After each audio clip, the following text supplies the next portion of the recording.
عرب والوں کی بہترین عادت تھی، وہ روتے بچے کو سلاتے نہیں تھے، اگر بچہ رونے لگتا تو اس سے کھیلتے کھلاتے، حتیٰ کہ بچہ ہنسنے لگ جاتا پھر سلاتے تھے۔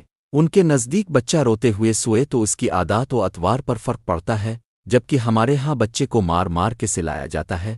طبی طور پر بھی سونے کی حالت میں بچے کے اعضاء بڑھتے ہیں، اسی طرح اندرونی اعضاء کی بڑھوتری ہوتی ہے اور فکری بلوغت بڑھتی ہے۔ اگر بچہ رونے دھونے اور مغموم کیفیت میں سوئے گا تو اس کی جسمانی قوت کے ساتھ ذہنی و قلبی قوت پر بھی اثر پڑے۔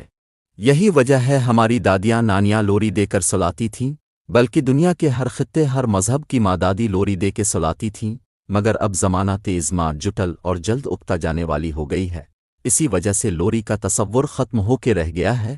موبائل دے کر جان چھڑا لیتی ہیں، جبکہ موبائل فکری قوت کمزور کرتا ہے۔ جب سے بچہ ہوش سنبھالتا ہے، لوگوں کی باتیں، کارٹون ڈرامے دیکھتا ہے، تو اس کی فکر اپنی کہاں رہ گئی، اپنی فکری قوت معدوم ہو گئی اور سوشل میڈیا سے مستعار لی گئی حماقتیں اس کے کچے ذہن میں پختہ ہو جاتی ہیں۔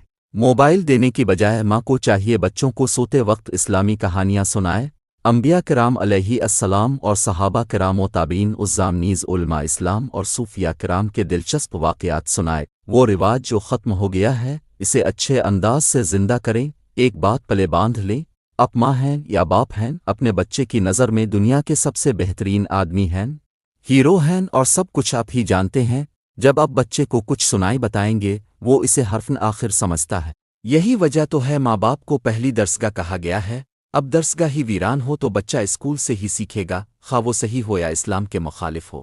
جب اب بچوں کے پاس بیٹھ کر کہانیاں سنائیں گے، ایک تو والدین اور بچوں میں جو فاصلہ ہوتا ہے وہ ختم ہوگا، اب بچوں کا اور بچے اب کا مزاج سمجھیں گے۔ دوسرا، اسلامی کہانیوں سے ایک بہترین نسل کی بنیاد رکھی جائے گی۔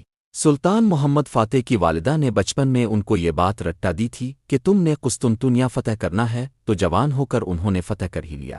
سلطان ایوبی کی والدہ بھی بچپن میں یہی تربیت کرتی تھیں کہ بیت المقدس کو تم نے آزاد کروانا ہے، تو انہوں نے جوان ہو کر واقعی بیت المقدس آزاد کروا لیا۔